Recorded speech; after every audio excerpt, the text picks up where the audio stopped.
in defense of oxygen, the same topic, theme, different topics, because it is life. That's the target of any infection, to stop the oxygen in the body.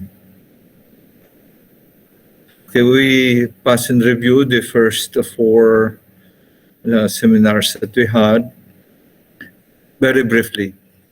The first one is hydration. So how much water is the question, very common question. How much water do I need?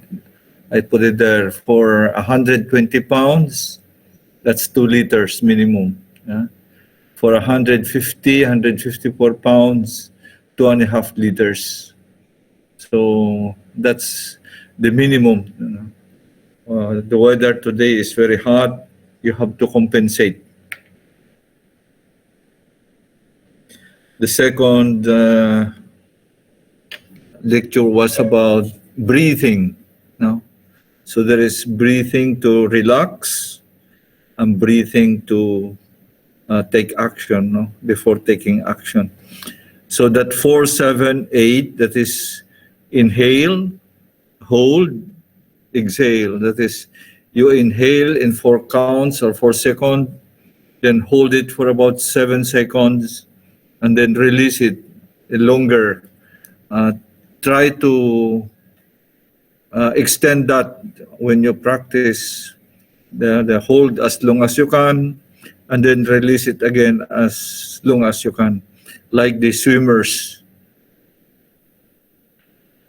And for centering or for going to work or action, there is a kind of cycle. 4, 4, 4, 4 to inhale, 4 hold, and then 4 release. This releasing, usually it is done with the pursed lips, like whistling, but without sound. No, you blow the air out with pursed lips. Okay. 4, 7, 8 is also good to prepare yourself to go to sleep. No, that slow, deep breathing. Just watch your breath, and it makes you sleep very quickly. Okay.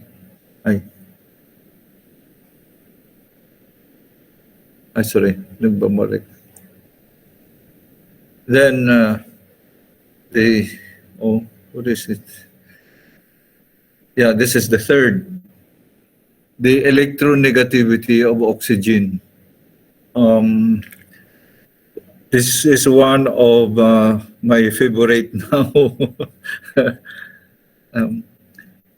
What is it? What's that number about? That's the power of the oxygen atom to share its electrons to other atoms, or to attract other atoms to itself. That number. And oxygen is number 2. Fluorine is number 1. That means it's the strongest. So what is that? Briefly, it is the power to oxidize. So what is consistent in our study is that anything exposed to oxygen changes nature. So we have 3 examples there down. You expose iron to oxygen, it becomes rust. It is oxidized.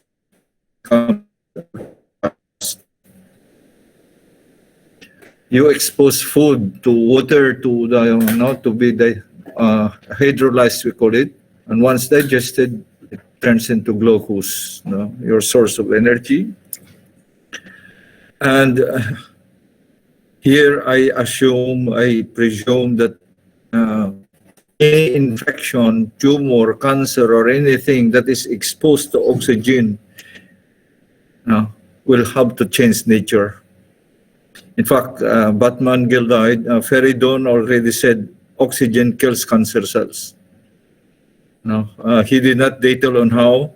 I am trying to find a reason or how, and I am suspecting this is the one. You expose oxygen. I mean, you expose anything to oxygen, they will have to share electrons with oxygen and change nature. In the case of tumor or this mga infection or cancer, they are broken down into elemental forms. So they change nature. They're not cancer anymore, something like that. No, this is, I think, the most interesting part of oxygen, that electronegativity. All atoms have that electronegativity. And the fourth one was aim for thin blood. That was our last one. No, avoid thick blood. No? But work for make your blood thin. In fact, if you find those who have maintenance on high blood pressure, if you find in your prescriptions blood thinners, that means you are very dehydrated. And to treat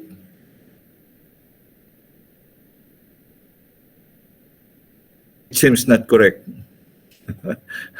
If you are thirsty, you drink. You don't take medicine. And that is why I think it is very good to keep in mind that when we are dehydrated, blood becomes thick. And when blood becomes thick, you have there on your right column, no? The first thing that happens is hypertension.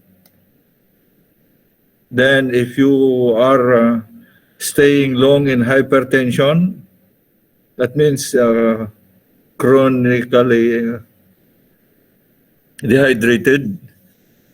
The brain will not allow the pancreas to produce insulin when you are dehydrated, because insulin needs plenty of water and you are dehydrated. So the brain has to prevent that. It has to use water first for something else. And without insulin, diabetes sets in. Okay. That hypertension means a thick blood. And the next target of that thick blood is the kidneys. No? Thick blood under high pressure will force that blood to pass through the nephrons, through the filters. But in the long run, it will destroy the nephrons, the filters. That's why sometimes you hear that their kidney is only 25%, 10%, or end stage, of functions. They have been damaged by high blood pressure. So yung tatlo na yan, magpinsan yan. Hypertension, diabetes, and kidney damage, they are cousins. So you know how to avoid them. Okay, so for today it is exercise. I put there, exercise clears the way for oxygen. What you have there is a runway in Japan. The Aomori airport. I took that picture because it's very, very interesting. It clears the snow on the runway, and when you have plenty of cholesterol or whatever along the arteries and so on, blood cannot run. You have to clean it first. No? So I think the picture is very indicative that your blood cannot run when something else is uh, there, or when it is thick because there is no water or lack of water, then uh, something can go wrong. No? So the exercise is supposed to be one of the instruments that can clear the runway. Okay. Exercise as a function to oxygen. No, we are not training for Olympics. We don't aim to compete. No, but we exercise to recreate ourselves, to re-oxygenate ourselves. No, recreate, re-oxygenate, because when you work, when you think, when you work, or no, even just without doing anything, when there is a very hot weather like these days, you consume oxygen in the body. No, you perspire, you lose water, you lose oxygen, and those are threats to health. So we train to make the blood flow.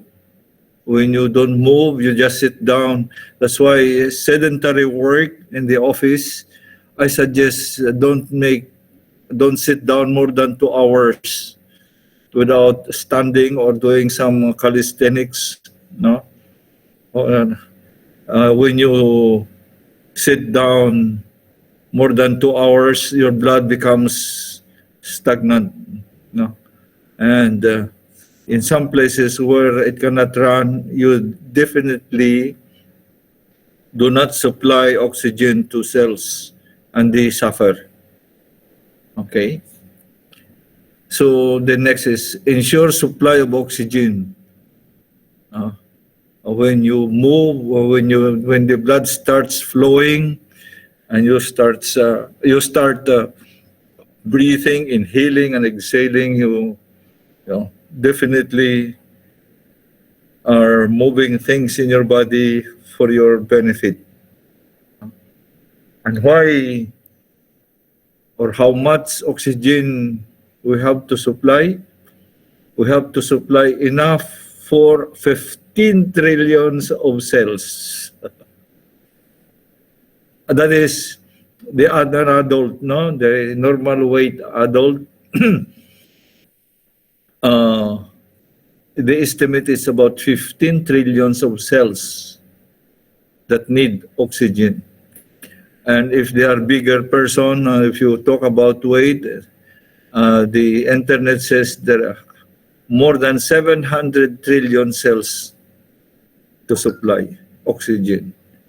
So it's really a must to find a way to recreate, to resupply the oxygen in the body. That is recreate. When you get up in the morning with the good sunshine, the good air, and you feel good. Okay, the picture I think is very indicative.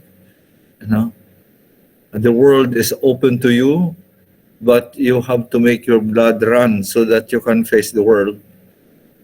So recreate. You are a new creation with oxygen. Okay. So these are types of exercise. Actually, these are just kind of warming up, or I call it for flexibility. You don't have to run. You don't have to exert a lot of effort.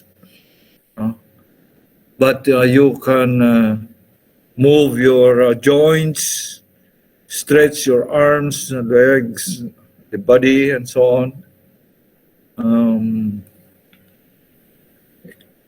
5 to 10 minutes session, 3 or 4 times a day, to ensure that your blood runs. especially when you are we are sitting most of the time because of our work. Don't kill yourself. Stand up and do some movements to make the blood flow and resupply oxygen where it is not going. Okay. I don't know if you believe this one, but I believe this one. Energy flow and body meridians. There are, I think, in the Chinese medicine, there are described 12, some 14. Okay, anyway, there are uh, imaginary lines, but they are where the blood or the energy is flowing. No? The next slide will tell us what is. Okay. Meridians, they are highway of energy. No? Energetic highway of the human body. Meridians allow for the flow of energy known as the qi to circulate throughout the body.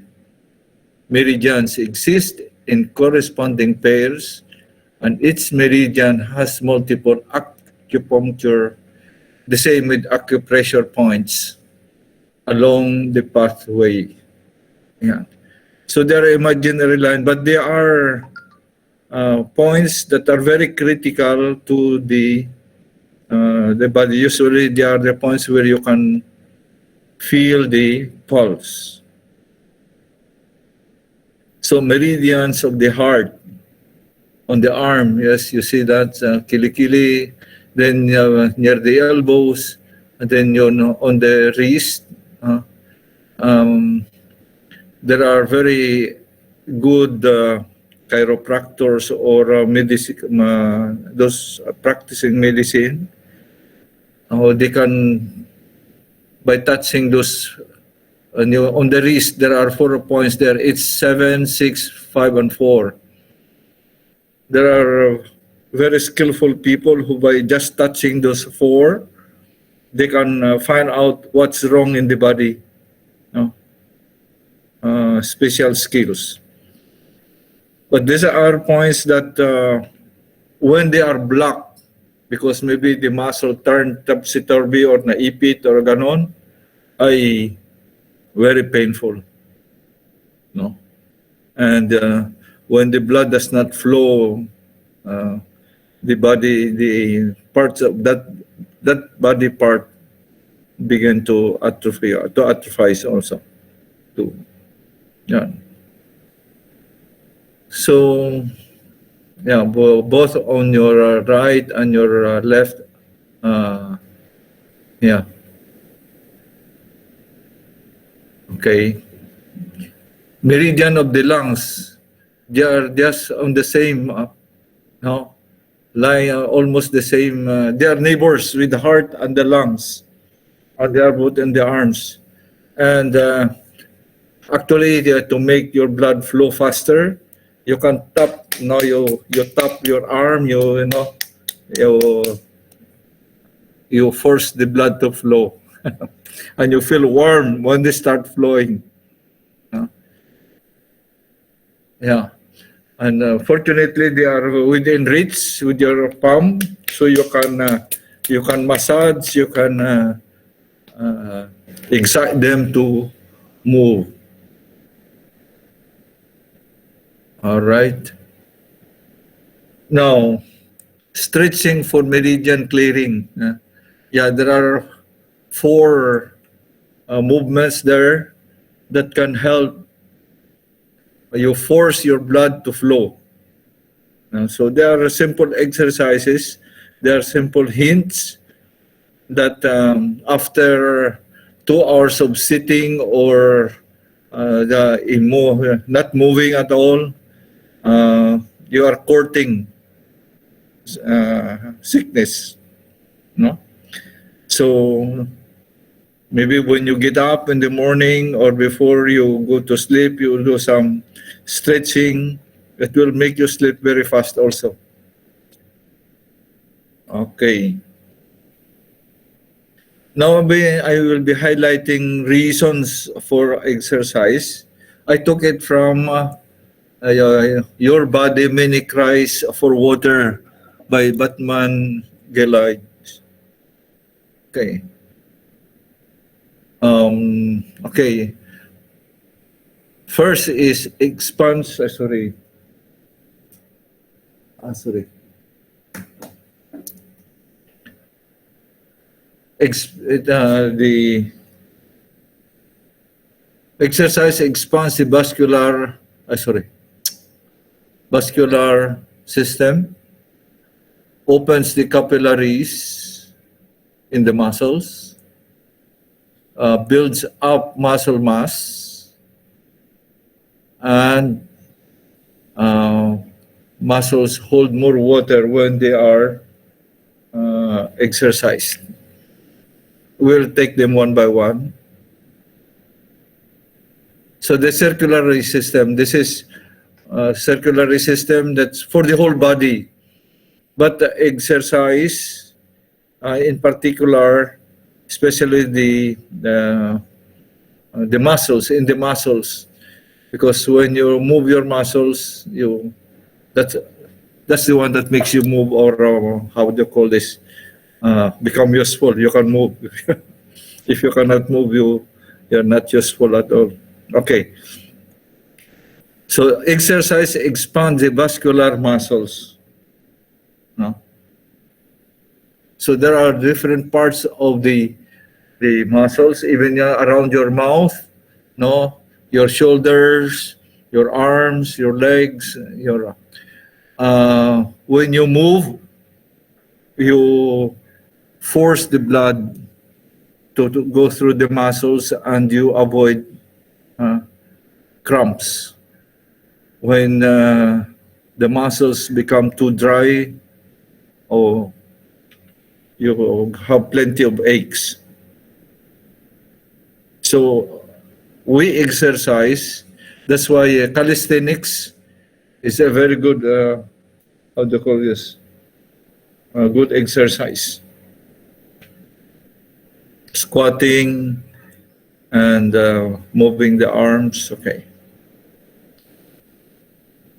Capillaries, so it opens inside the muscles. There are lots of capillaries that supplies blood into the muscles, and when you exercise, you force the blood to reach all parts of the body, and that's the purpose of exercise. Otherwise, if oxygen does not reach in a part of the body where the oxygen cannot reach, they suffer. And the brain, just few minutes without oxygen, is dead. No? So it's good to think about moving. Muscle mass build up instead of becoming fuel. If you exercise, you build up muscles.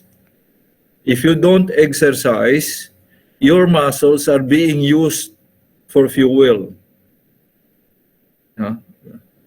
So you make a choice. I repeat that. When you exercise, you build up muscles. But when you don't exercise, the body system will use your muscles as fuel. So you have no muscles. You cannot move. Okay. Exercise hydrates the muscles. If you are hydrated, there are two pictures on your left. They are very keen in identifying dehydrated and hydrated muscles. But anyway, when one is doing exercise, you always have to take water with you. Before exercise, during exercise, and after exercise, you still have to take water. Usually, it take me before the whole exercise, more or less about 3/4 of an hour, my morning exercise. I consume about 2 glasses, no? Something like that. So don't exercise without water. So before exercise, during exercise, and after exercise, you have to you sip your water. You don't drink the whole glass. You sip, so your body absorbs it gradually. Yeah. There are 4 more. So how long they exercise? How many hours a day or how ganon? No? And then, ang nakikinabang sa exercise is the liver. The liver knows how to use the fats. And then your extra hearts. We'll go to them one by one. So how much exercise time per day? Every 15 minutes of exercise, your body functions, your muscles, your blood flow efficiently for about 2 hours. That's why 1 hour exercise will take care of the 12 hours. No? But you have 24 hours, so you will need about 2 hours. Before, I did not take it very seriously. When I cannot solve my high blood pressure, I have to decide to make exercise really. No? So how much time? It's about 2 hours. Basta yung 15 minutes walking will keep you alive, will keep your blood flowing for about 2 hours.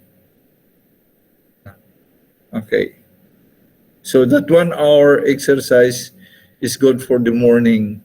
And then another hour in the afternoon will keep your blood flowing, and then during the night.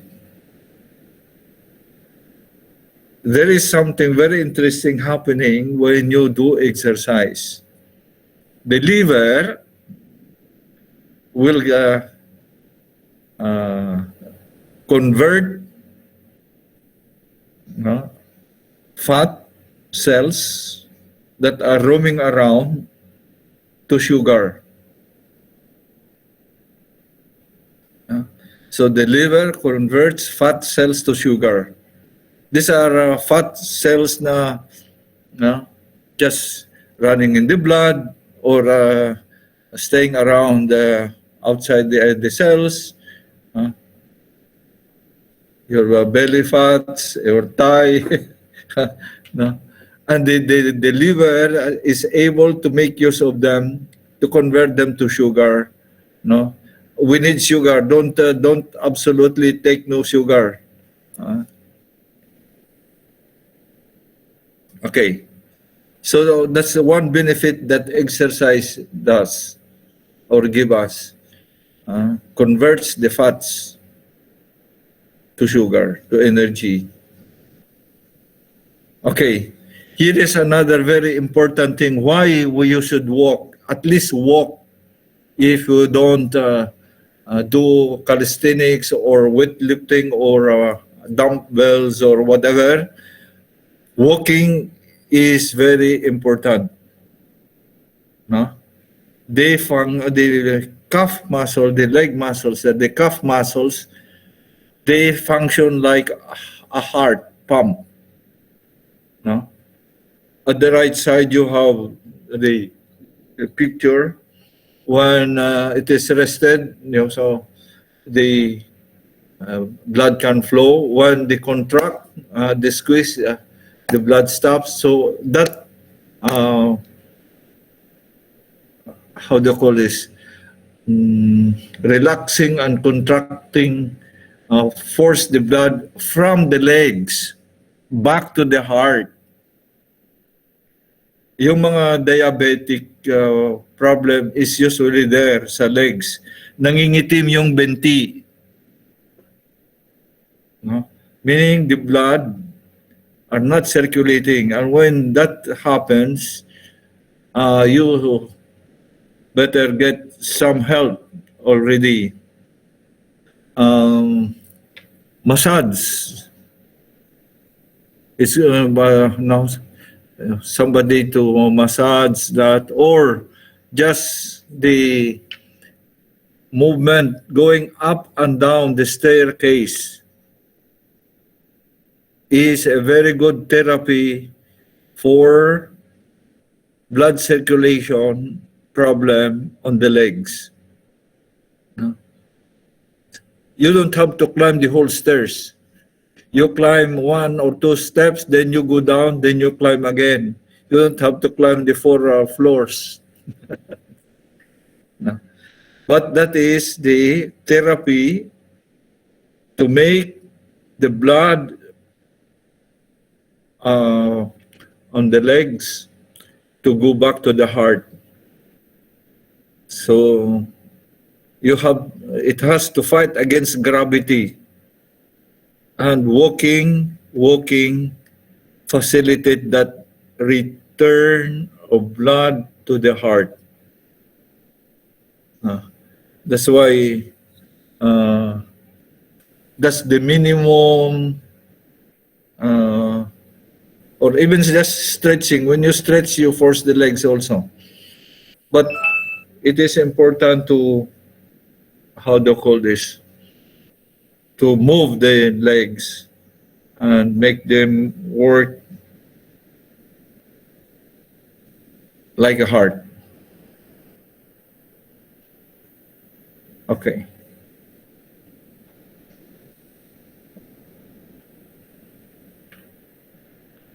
Okay, I think I finished here. Stop sharing.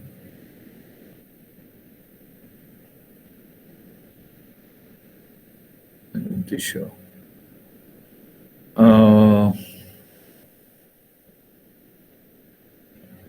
Okay, and I have selected only one, how do you call this, video in favor of senior citizens to exercise more on flexibility. This is Tai Chi. I will show you again. Let me see if I can manage to get that. Tab.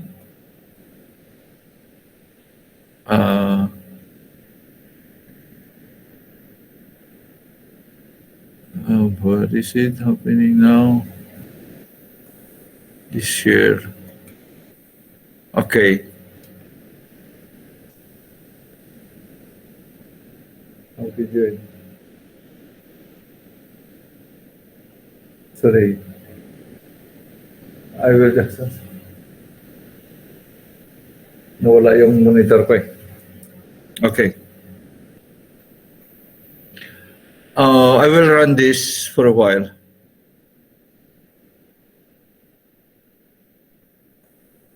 Left and right.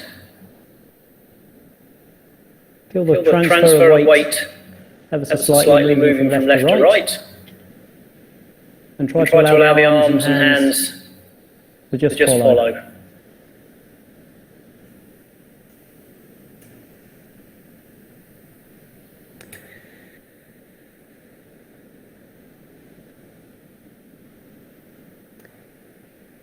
So that's the beginning. I mean, warming up. Hello, my name's Ian, and I'm going to demonstrate some basic Tai Chi exercises which you will all be able to carry out from the comfort of your own home, I hope. Follow as best you can.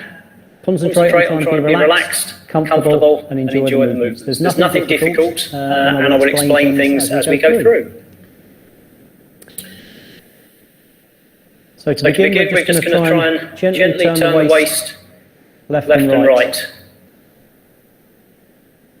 Feel the transfer of weight ever so slightly moving from left to right. And try to allow the arms and hands to just follow. Yeah, it looks very simple, but when you have something wrong on your joints, you cannot move.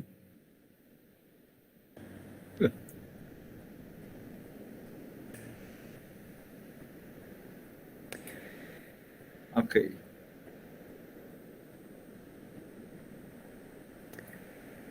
Start to turn the waist a little less.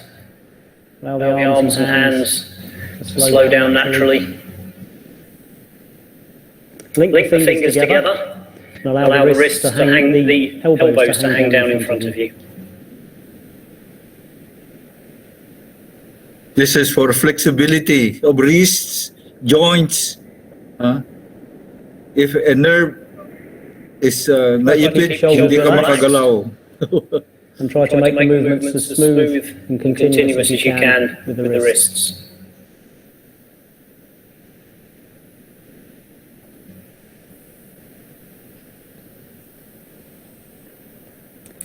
Change direction to go the opposite way.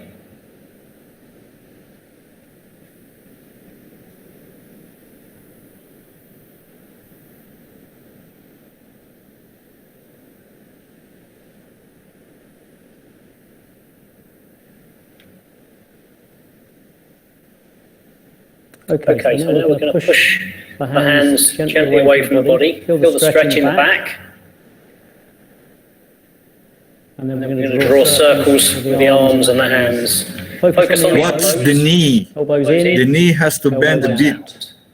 Elbows in, elbows out.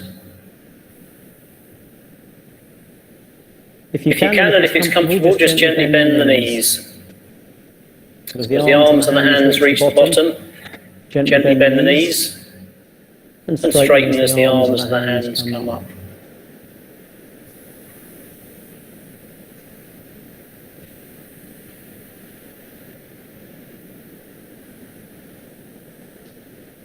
Again, if it's comfortable, take the arms and the hands over the head this time. Keep bending the knees.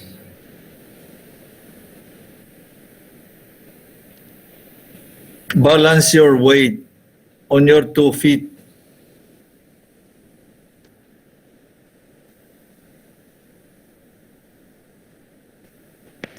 Okay. Allow the arms and hands to gently settle again. Yeah, very graceful. Shoulders next. Shoulders. Rest the fingers just on the area around the shoulder blades, and we're going to use the elbows to draw a circle.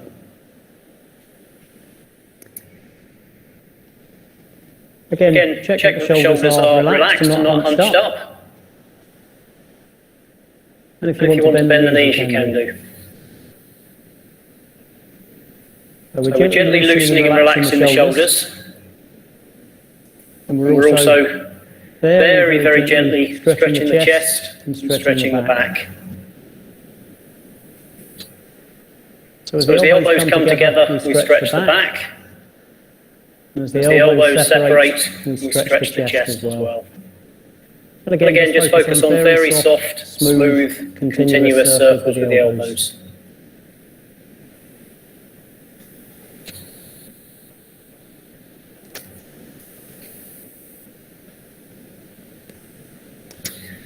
So this time as we come down, we're going to keep the fingers attached to the body, all the way down to the centre and back up the sides.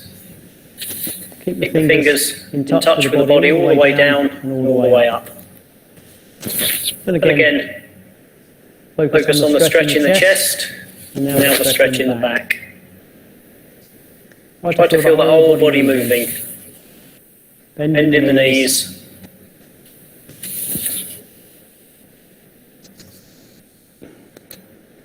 And this time we're going to use the waist to draw a circle. The hip exercise on your... You'll feel the transfer of weight as it moves from heel to toe to toe. So the ankles are moving.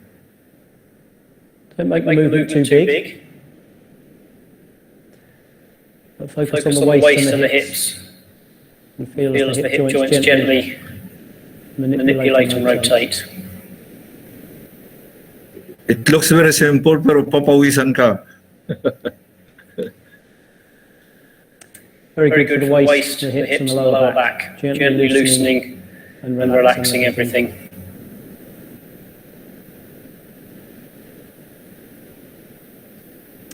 Opposite direction.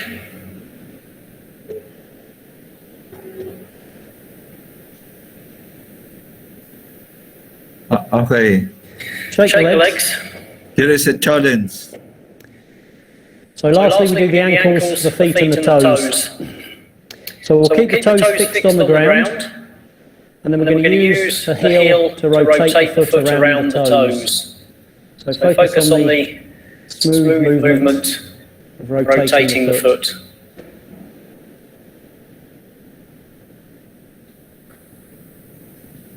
And again, we're just trying to gently relax and soften all the muscles, tendons and related joints in the ankles and the feet.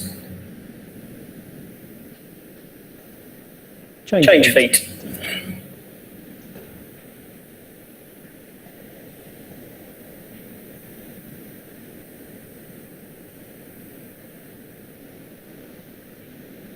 Okay. Next. So number one, wrists crossed, hands and fingers pointing upwards. This is called punch draping over body. We're going to go down, push the elbows out, lift the body, cross the wrists, and back down. So again, The knees stretching are the chest bent, and we're stretching the back. The knees. What's the knees? Knees gently bend as the arms and the hands come down. Try to feel the whole body moving at the same time. So the Whole body stretches up, moving. the whole body sinks down.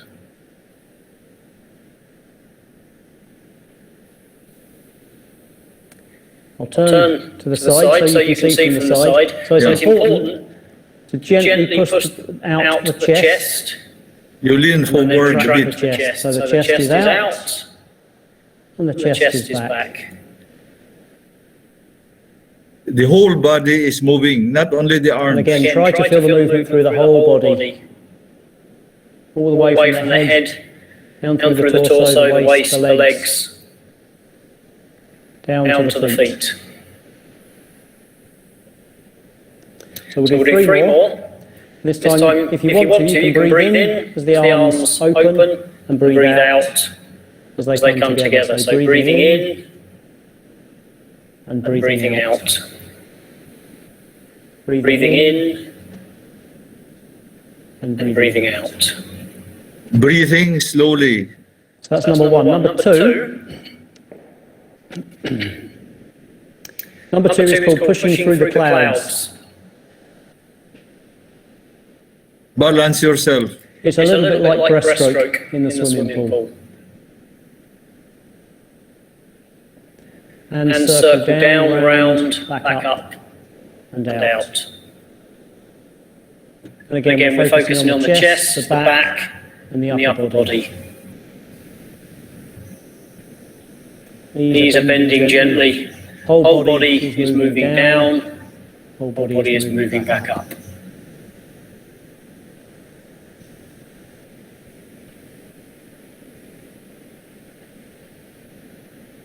Once more, I'll turn to the side. So the same thing applies. We're gently pushing the chest out. And we feel the stretch in the chest now. And then the chest comes back. What's the wrist? Stretch in the back. The wrist movement.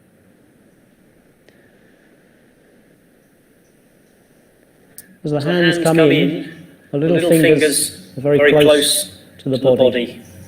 So there's a twist in the hands as we come up.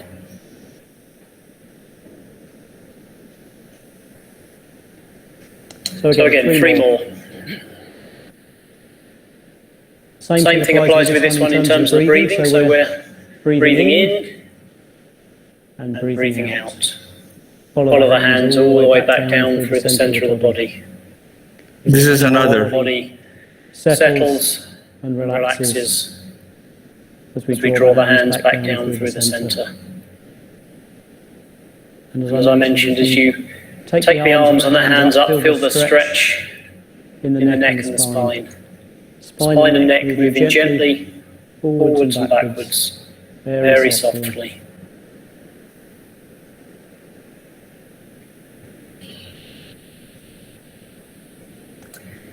And as before, we can breathe in as the arms and the hands go up, and then we breathe out very slowly and continuously as the hands come back down through the centre.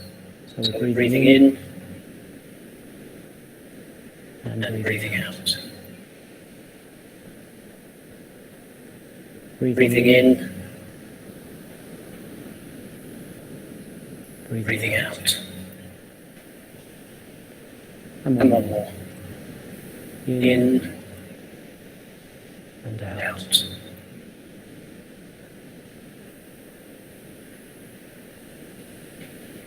Okay, so we'll do a complete form to finish. It's 18 moves which lead from one to the next.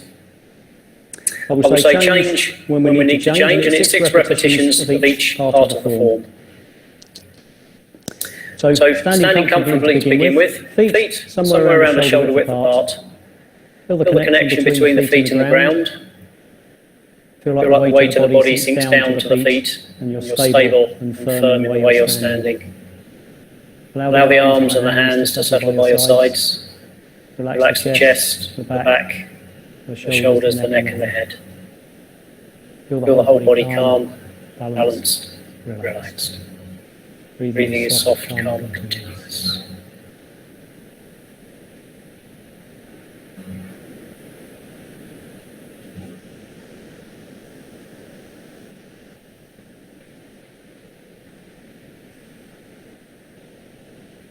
Okay.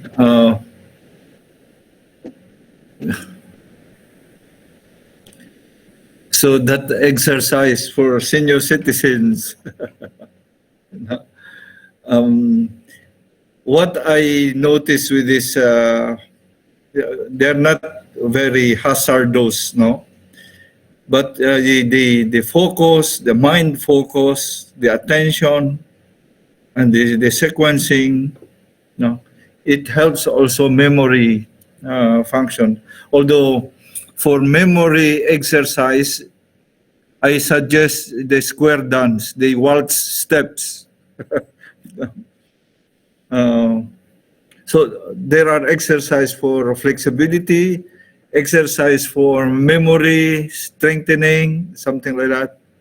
No, and basta they allow oxygen to move on all parts of the body to supply from your every parts, especially the brain.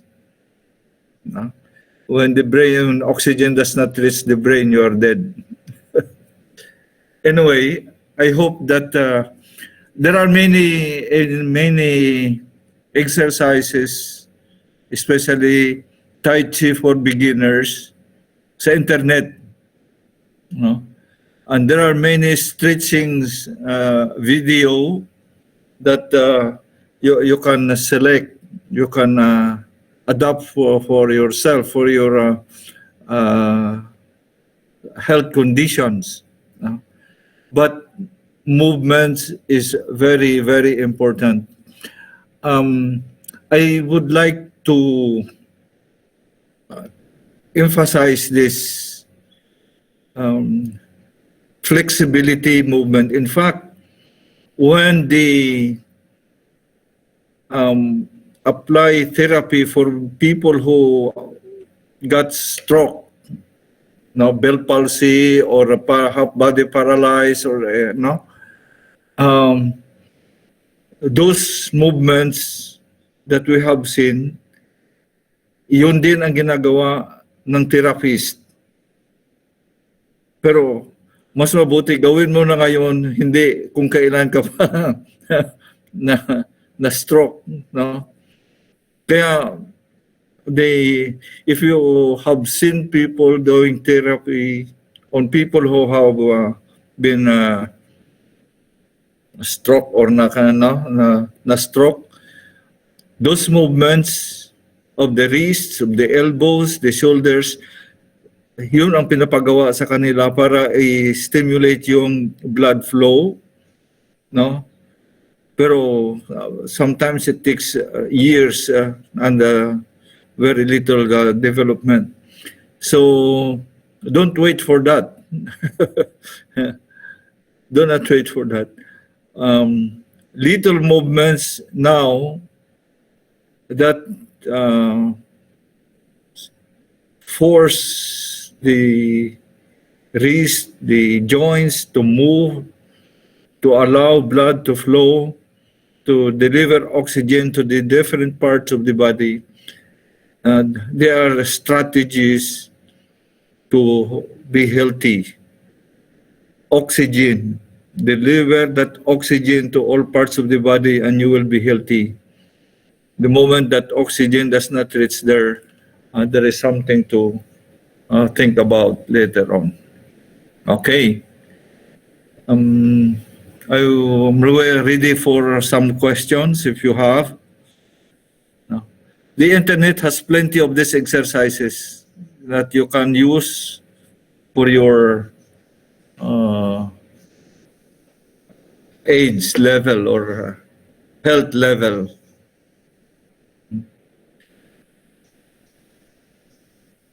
The exercise for memory, that is Sandy, the author, no? Rhythmic exercise. So rhythmic, Tai Chi has a certain rhythm that is good, but dancing, waltz steps, you repeat those 6 steps of waltz, no? It helps the memory. No? So, or also walking on straight line for balance. No? So the exercise for balance is walking on straight line. Just imaginary straight line or the straight line of your tiles. No? You can imagine that. They help keep the balance, and that's also brain function. Basta move. When you move, you are alive. When you don't move, you are courting something else. So that's exercise. Okay? We might have some questions.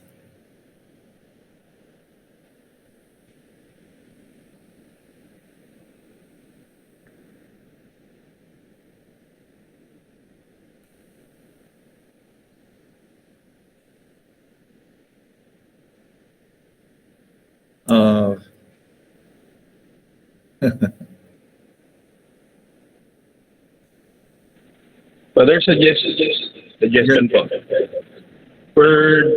For people who want to ask questions, they could put it in the chat box tapos we'll read. Okay. Kung shy po siya.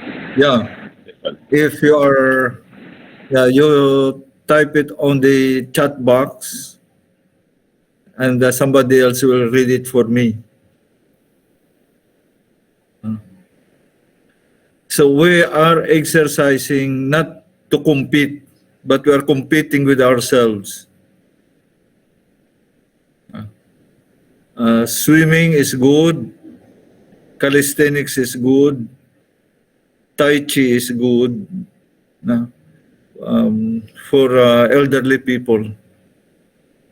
The minimum is walking.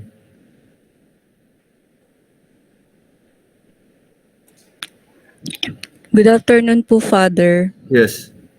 Meron pong tanong, Father, sa case po ng pre-diabetic, meron pong reseta ng gamot at meron din pong serpentina capsule.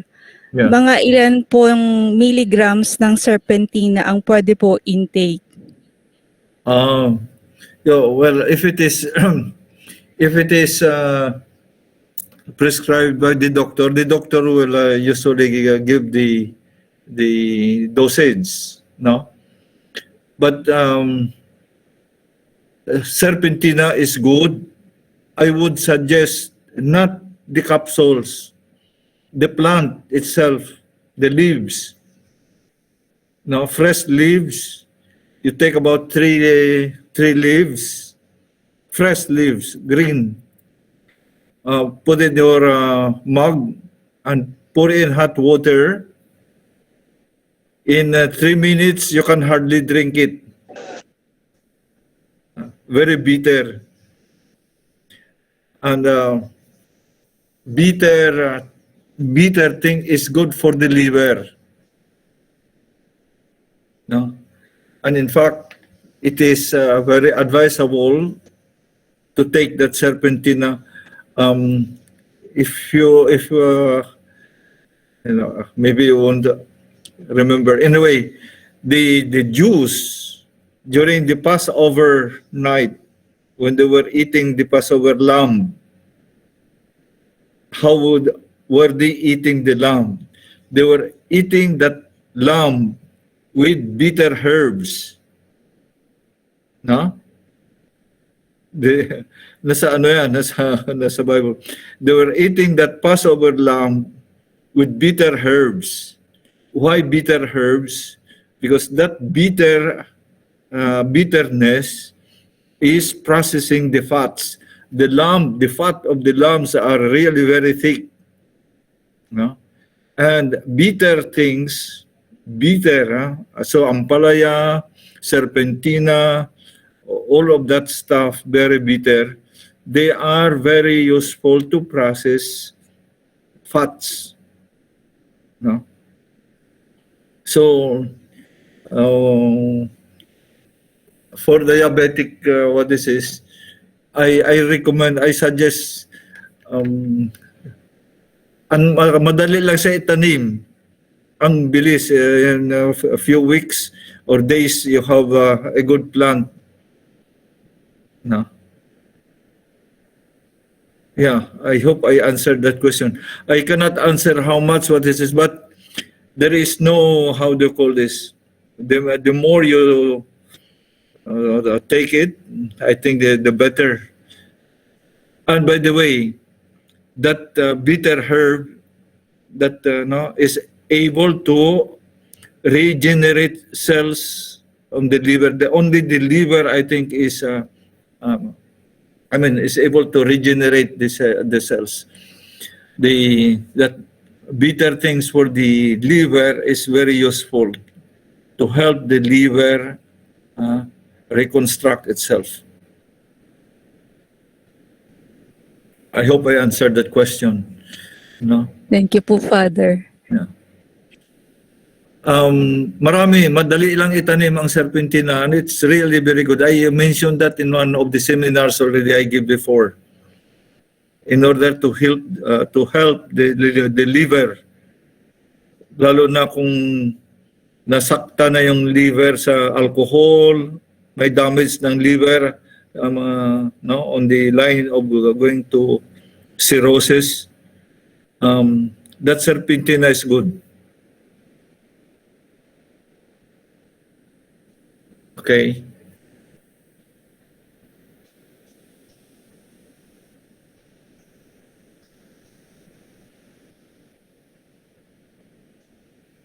Yeah.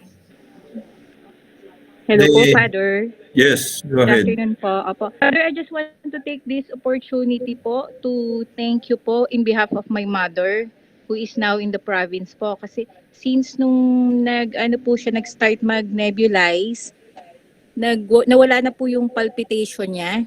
Okay. Then, yung parang may sounds po sa ear niya, nawala na rin po. Tapos, nakakatulog na ho siya ng maayos po ngayon. Tapos, nakakagawa na rin ho siya ng mga daily work po niya na hindi po nagpapalpitate na Okay. po. Kaya nagte-thank you po yung mother ko sa inyo, Father, and pinagpa-pray daw po niya kayo lagi. Thank you very much. I need it. Thank you also, Father. Thank you very much. By the way, that nebulizing the essence, okay, I am monitoring feedback, especially those who have been infected by COVID. I have been recommending it. Those who have been nebulizing it, even before or during the infection itself, the healing of the lungs is good. Is good. But yung hindi naka-nebulize kaagad, and it took some time before they started nebulizing, or I noticed that they have difficulty still in breathing even if they have no more infection. That means something has happened to the lungs, maybe some scar or where oxygen, when you have a scar or many scar on the lungs, the oxygen cannot jump through properly. So you are short of oxygen. But I have observed that those who have started nebulizing on the day that they define themselves positive, when they healed, there are no signs of how do you call this, hard difficulty in breathing. Instead, some really mayroon. No, so don't wait for the. And in fact, sinabi na natin yan sa seminar. Anticipate, shield the lungs, supply oxygen before anything happens. So nebulizing even twice a day or at least once a day, even if you are not infected, will always clean the lungs and get rid of free radicals running in the blood. Because when we eat, we also take in some free radicals. So the oxygen, especially the, how do you call this, the alkaline molecules, dahil sa electrical charge, will help clean the lungs. Okay. Any more? Other question. Yes, please. Back to Serpentina. Kasi syempre napakapait niya, ano po. Ano yun, hindi naman iinumin in one sitting, higup-higup lang, ganon, sip. Yeah, sip. You sip it. What will happen, Father, kung patakan ko ng essence kaya? Magpapalit ba yung pait niya? No. It is still there. You cannot dispolish it. So, No. walang use kung papatakan ko ng essence. Wag na lang. Just boiled water is Well, okay. it is, no, it will always be alkaline. Ang ano ng essence is the oxygen. The Okay. oxygen, the alkaline property will still be there, but the bitterness of the serpentina, you don't remove it. Okay. Ay, yung boiled water pala, Father, alkaline na rin, di ba? Yes, Kasi, yes. yeah. Okay. Thank you, Father, for that Yes. answer. So any bitter herbs, there are many bitter herbs. No? They are very useful for the liver especially. Lalo na yung mga liver na nasakta na ng alcohol. May pag-asa.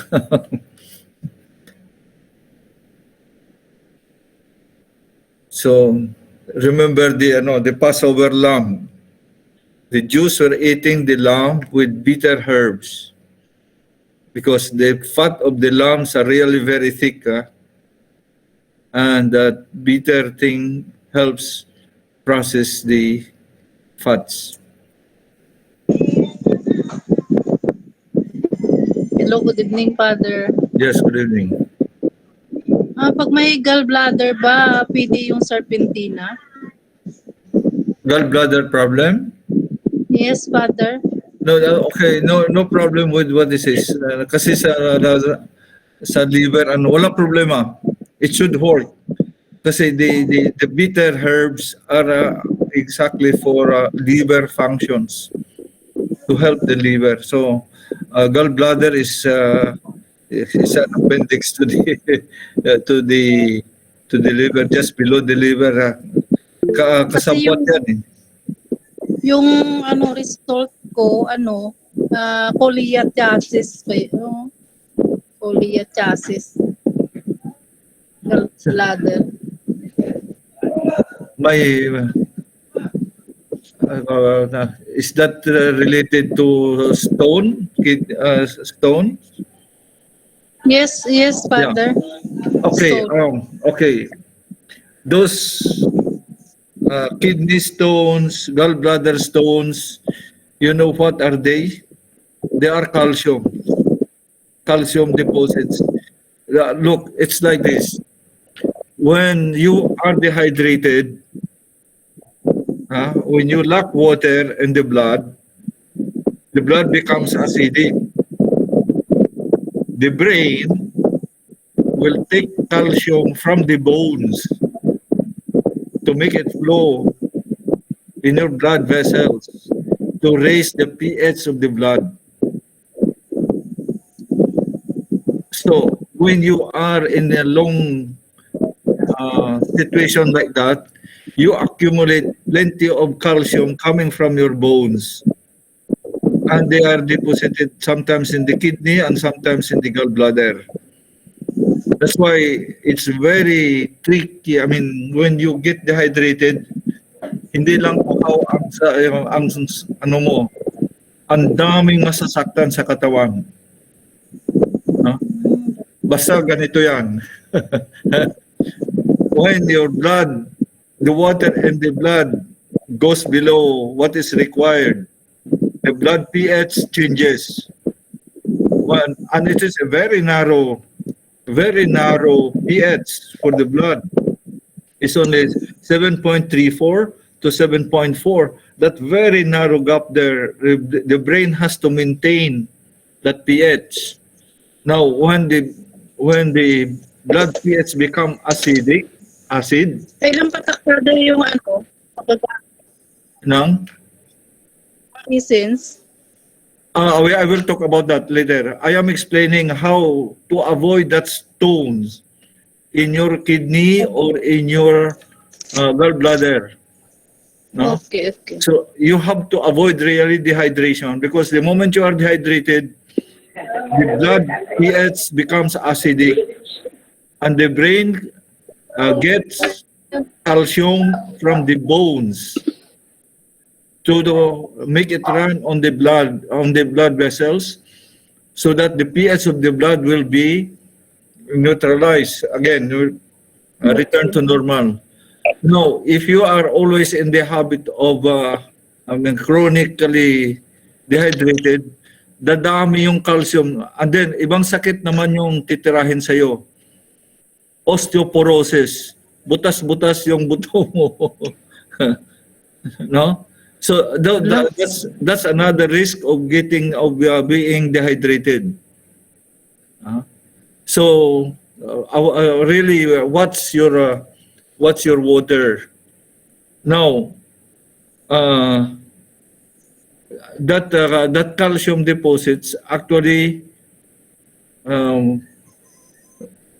they become stones. No? Pero they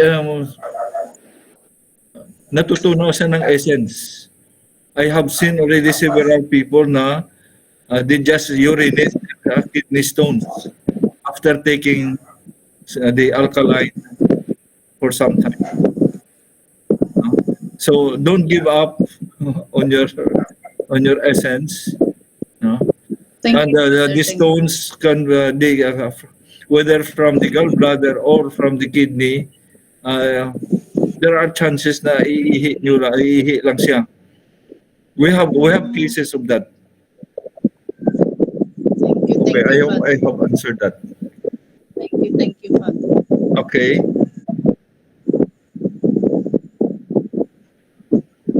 That dehydration, that water in the blood, uh, going below what is expected to be in the blood, brings a lot of sicknesses. Kidney stones, gallbladder stones, high blood, no? So on. Okay. Good afternoon po uli, Father. Yes. Meron pong question si Oliver Francis Guson. When can exercise be too much? Mararamdaman mo pag pagod ka na. Yeah, it depends. In fact, you can do it gradually, no? Not I started with 15 minutes every day. And now I have to make it at least 45 minutes. But and regularly, no? Let's say at 6 o'clock in the morning, then at 4:30 in the afternoon or something like that. Basta regular time. Then the body clock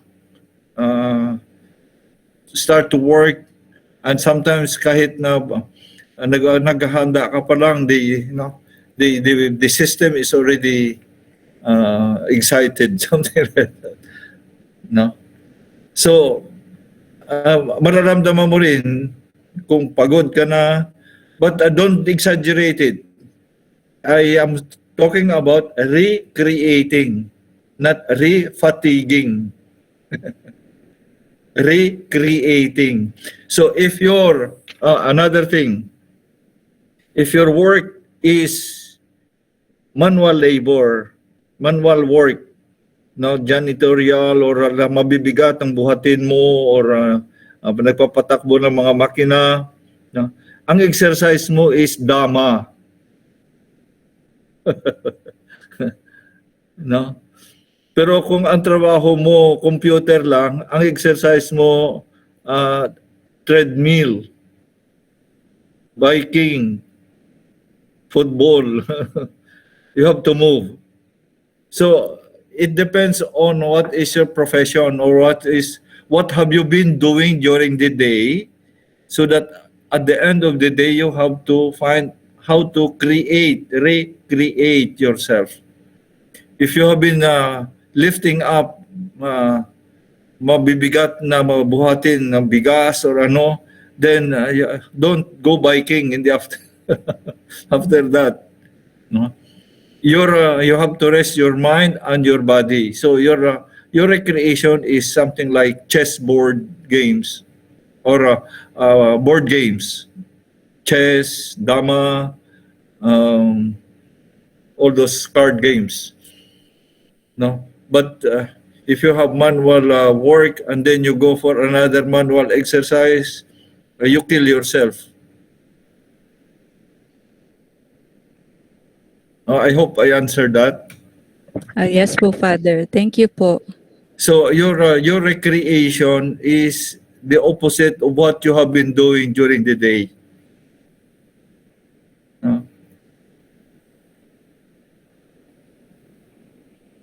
I did not get that thyroid. From Elizabeth Montiero. My thyroid was healed. What food are good to prevent them to recur? Any vitamin good for thyroid? Iodine, seafoods. Seafoods are good for by the way,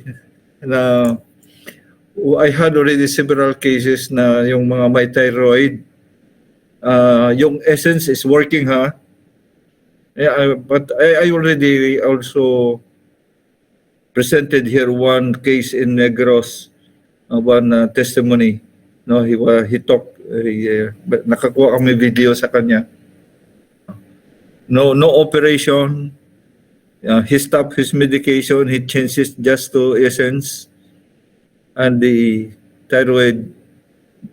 The how do you call this? The goiter disappeared. So that is what I'm saying. Na anything you expose to oxygen changes nature. So these infections, when they encounter oxygen, they change nature, they heal. Or they're broken down into elemental forms, and they're not anymore cancer or goiter or whatever.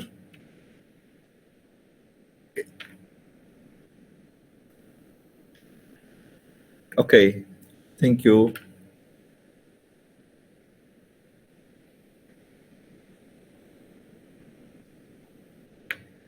Father, Yes, please. good evening ho. Good Father, evening. yung sabon ho ng Carmona, ang binibili ko ho, may green, may yellow, may tas yung bago yung may puti, di ho ba Father, tas ngayon avocado. Yung avocado ko Father, ginagamit ng anak ko kaming dalawa, ginagamit namin sa face namin, sa mukha. Yeah. Father, tama ho ba ako? Yung dilaw, puro ho ba siya kaysa sa green? Kasi yung green ho mas mabango eh. Kaya yung green ho, They are the content, the alkali content, pareho silang tatlo. pareho lang ho. Kasi Pareho lang. akala ko, Pareho akala ko lang. Father, The only thing pag yung- is, yes. akala ko Father, yung pag green, yun ang panligo nila Hindi. ng mga anak ko. You can use the same, any one of them. Ganun. Kasi yung dilaw, yun ang ginagamit ko ng panggamot, kunyari. May Hindi. mga warts ako, yun ho ang nilalagay ko. Akala ko Hindi. mas puro yung dilaw. Pareho. Ganun. You Pare-pareho can use lang. all of them for what they say. No No Father. problem. No. They differ in the scent, but the amount of alkalinity, na pareho silang tatlo. Pareho lang. They are very good in pimples or skin. Oh. Kahit ako Father sa warts, kasi may diabetes ako, hindi na ako pwedeng magpatanggal ng warts. Oh. Kaya ang ginagawa ko, makati siya Father, ang hirap. Kaya pag may ganun, pagka hinilamos ko na Father, pag natuyo na, nilalagyan ko ng Carmona soap. Lalong-lalo na Father, sa kilikili Father, ang hirap.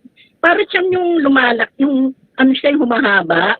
Ang kati, pero nung nilalagyan ko, siyempre naiipit minsan masakit, nilalagyan ko lagi ng Carmona Father, siguro mga 3 times a day, na siya, gumagaling ngayon ho, awan ng Diyos, hindi na ho siya yung sumasakit.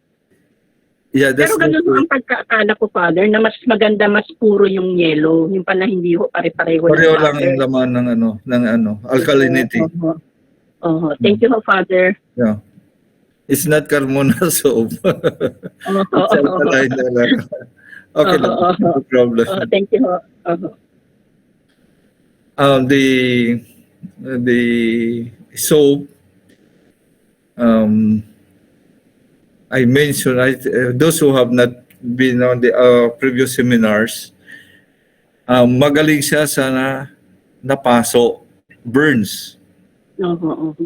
We had cases na tunawin mo lang siya at saka spray. Then wag mo sa banlawan habang na-spray mo na siya. Wag mo lang sa banlawan. No? Tanggal yung hapdi sa napaso. And then they heal. The last case I have in something like just 1 month, completely wala na siyang and the patient did not experience any hapdi at all. I cannot explain, don't ask me how, no? But I think that is oxygen working, healing. Okay. And then mabula yung sabon na yan. So it's good kahit wala ka ng shampoo. Oo. And that's good for the hand washing kasi mabula siya. Yeah, okay.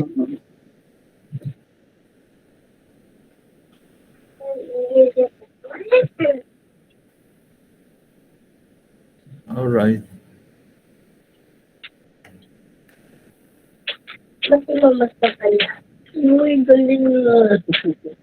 Okay.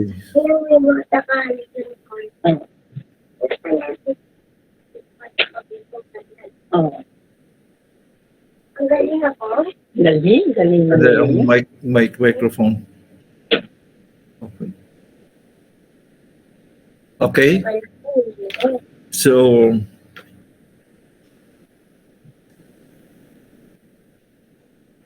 I hope that we can we can convince you for exercise. Don't take it 1 hour kaagad. Just form a habit. Basta ang importante na disiplina sa exercises, do it always at the same time. So kung minsan gusto mo pa matulog, that's the first thing you have to to overcome. So fix your time. Yung mic nyo mo silence muna sana. Okay.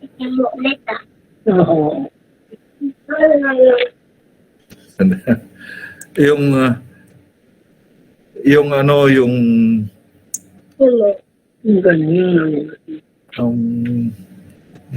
mic sana. Okay. Yung exercise, if you can make it always at the same time, wala discount. If you fix it at 6 o'clock, by 6 o'clock you are up. And then, kahit 10 minutes, start with 10 minutes, then 15 minutes, then you increase by 5 minutes. Okay.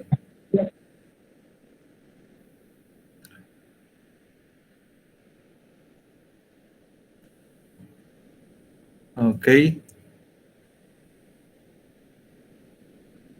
Yeah.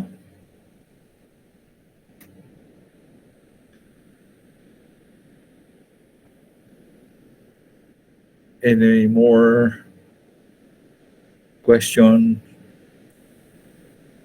So, Father, how do you treat frozen shoulder? Ano?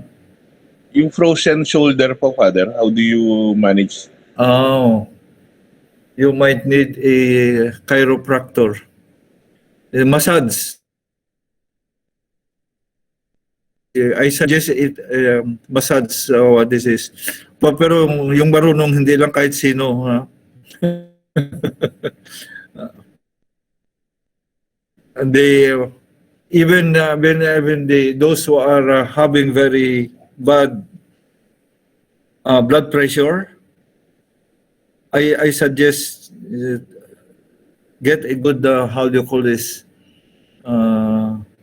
massage therapy.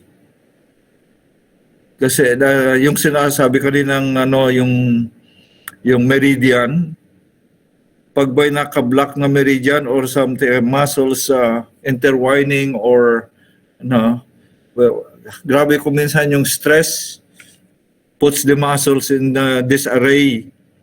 And pag may naipit na ugat or blood vessels, it's really very painful.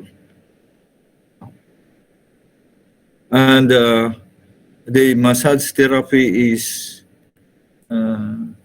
recommendable.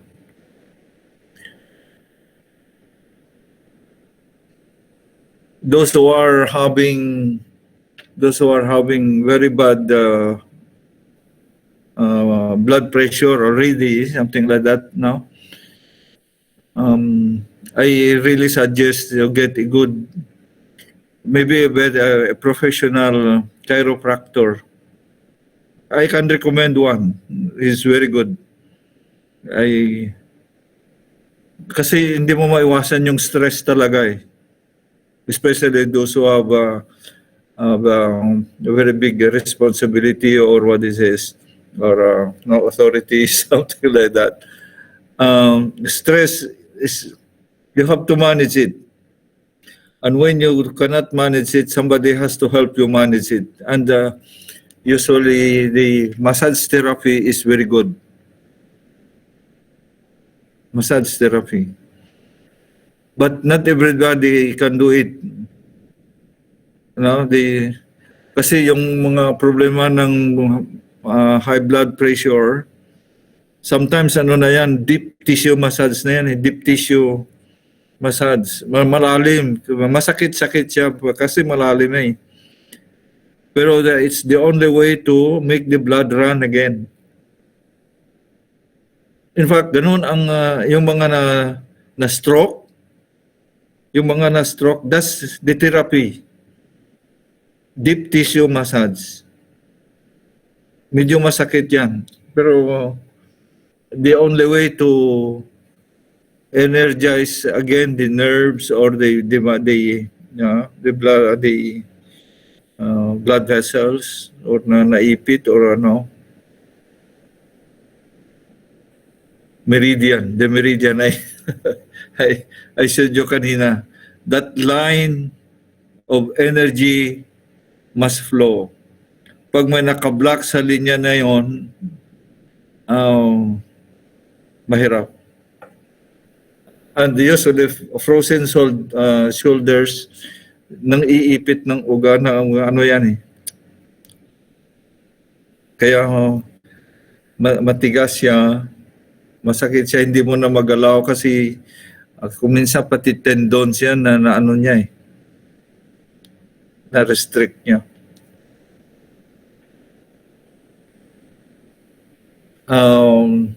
Deep tissue massage, I can recommend one very good. Eventually, if you need, just let me know. I go for what is it, deep massage, full body massage once a month. Grabe kasi ang stress pag ano eh. Pero I have managed with my blood pressure. No more maintenance. With exercise, hydration, exercise, yeah. You can, what this is, you can wane yourself away from maintenance. But if you go for maintenance, I can suggest to you how to do it. Don't remove your maintenance all at once. It has to be very gradual. And a lot of fight. Kasi maraming if na papasok sa isip mo. What if? But hydration, no? And exercise opens the blood vessels, opens the capillaries, opens the cardiovascular circulation, so you avoid hypertension.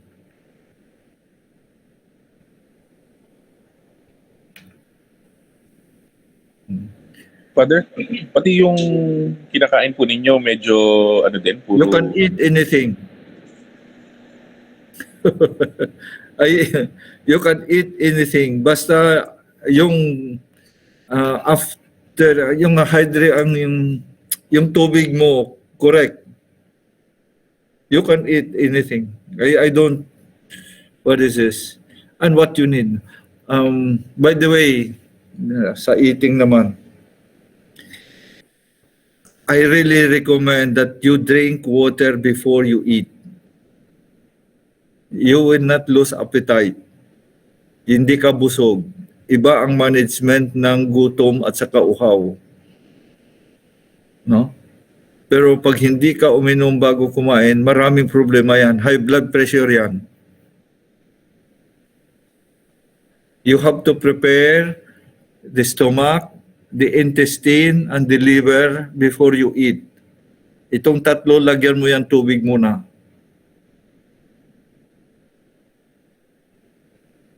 Pag wala yang tubig before you eat, when it is time to absorb, na pag-usapan na natin yan.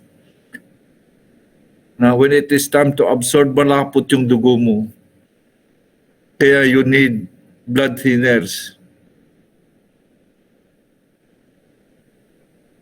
Anyway, we can repeat that seminar one day.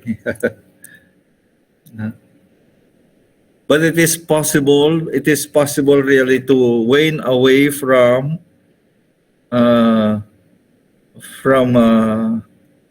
high blood pressure maintenance. And pag hindi mo i-control mabuti yung hydration,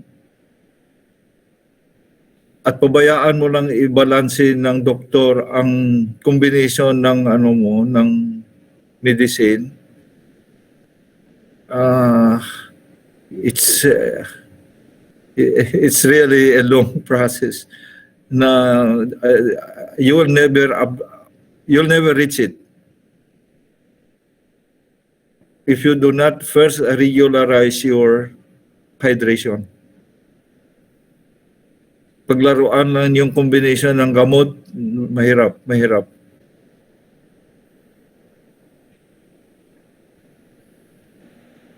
At saka ang mahal, Father.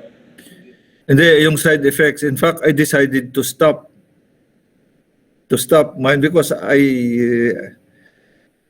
knew where my pins and needles, yung numbness, I know where it came from, what medicine it came from.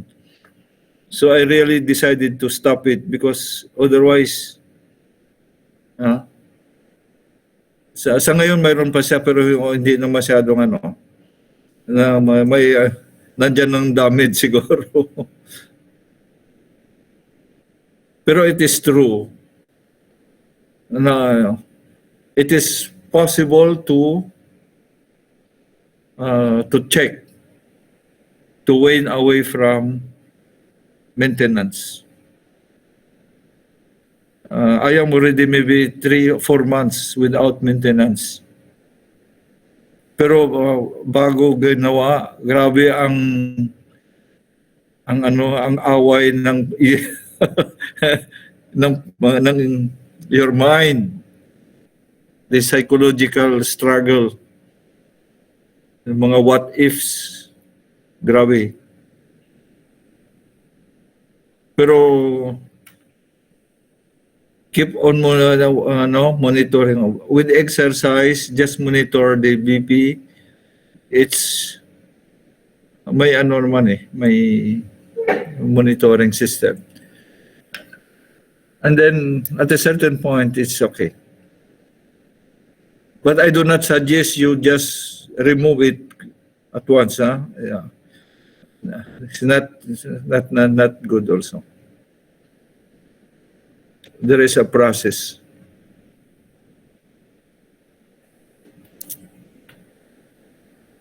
Okay. Any more? Okay, so I hope this evening is okay. Next time, still in defense of oxygen, about the pathogens naman. Lahat ng mga kinakain natin, kuminsan na-treat na yan ng mga drugs sa labas. Kaya hindi mo maiwasan meron kang nakakain na hindi dapat. Anyway, we'll see how to handle it. Okay?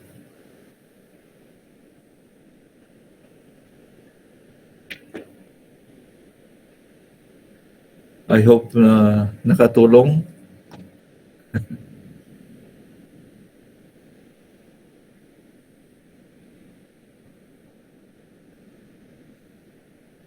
If there are no more questions, we can call it a day. the Baguio people are not around tonight because tomorrow is the feast of the Pentecost, and they have long vespers. They sang everything now, so I promised them to make a review of this next time, a little review of this. Baguio, Carmel, Baguio. Pentecost na bukas. Happy feast day to everybody. And the Spirit of truth, the Spirit of God be with you all. Very nice. Okay. Happy Pentecost, Father. Same to you, so to everybody. Happy Pentecost, Father. Yes, Thank you again the strength from the Holy for this Spirit, webinar. the Spirit of God, the Spirit of the Holy Spirit. Okay. Okay. Good evening, Father. Good evening. Hi, Tito. Okay. Pinag-aralan ko pa yung ano mo. I think I am near that yung sabi mong coagulation. I am studying it. There are my differences. No. Anyway, when I am ready, I will discuss it with you. Father, yung drinking before eating. Yes. Kung well hydrated ka naman, do you still have to drink before eating? Okay. Ang ano din is okay yung hydration, no? Kung regular yung intake mo, okay. But the water before drinking, usually it is at least 30 minutes before you eat, you have taken water. Kasi some of that water will be absorbed by the stomach, no? And it becomes baking soda sa stomach, no? To avoid the acid and the food touching the wall of the stomach.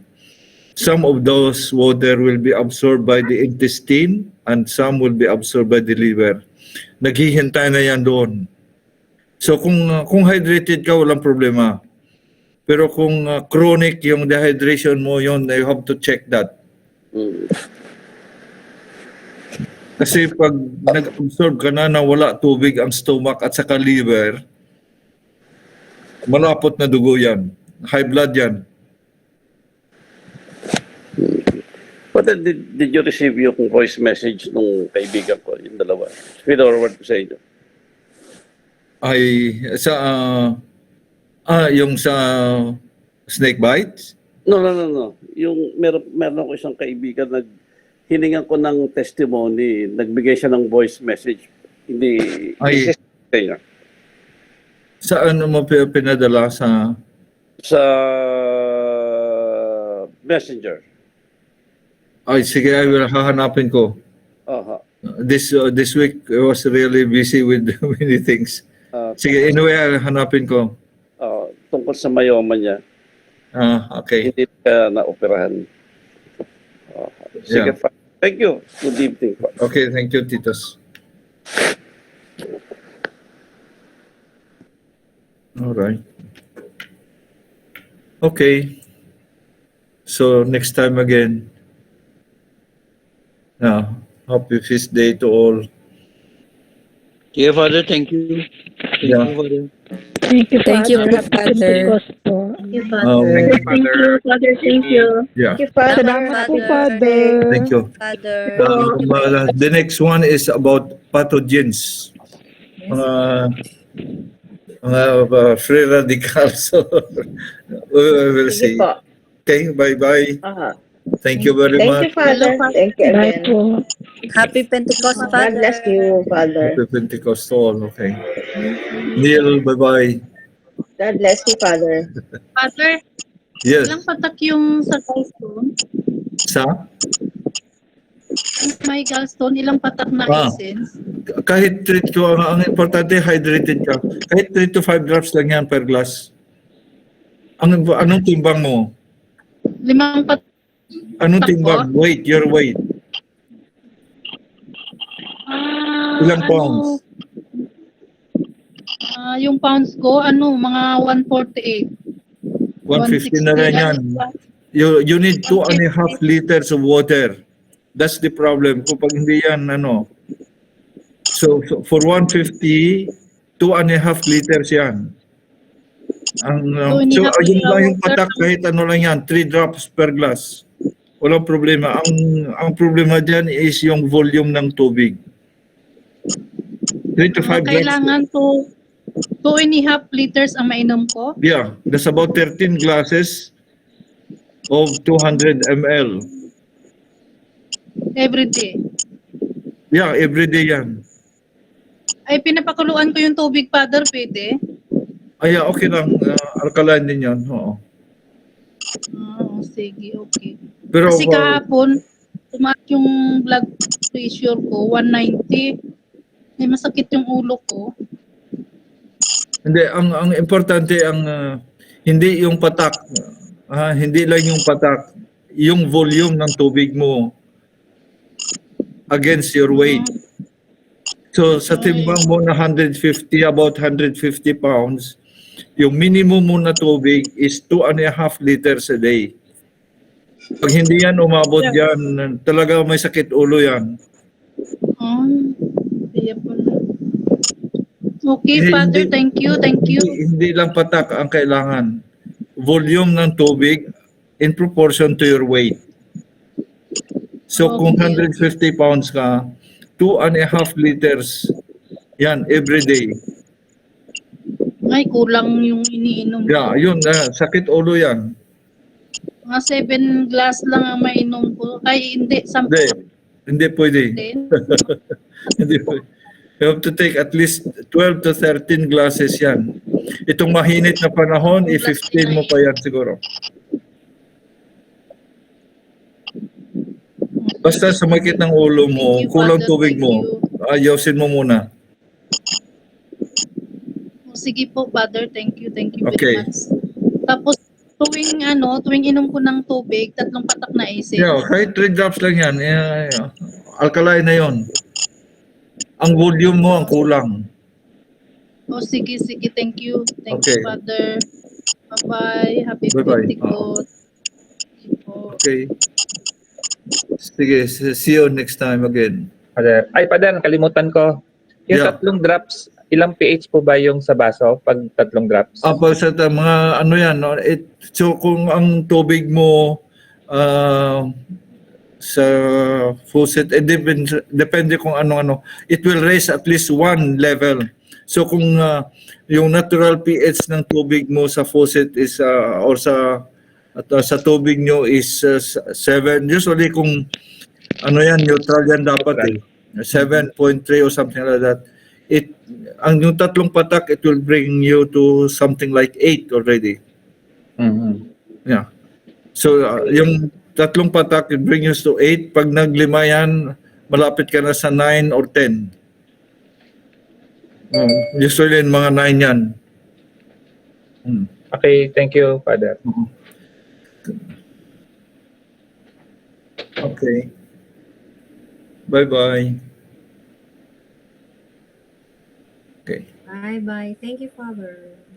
Sige, see you next week. Thank you so much. Thank you, B-Boy. Thank you, Father. Salamat po.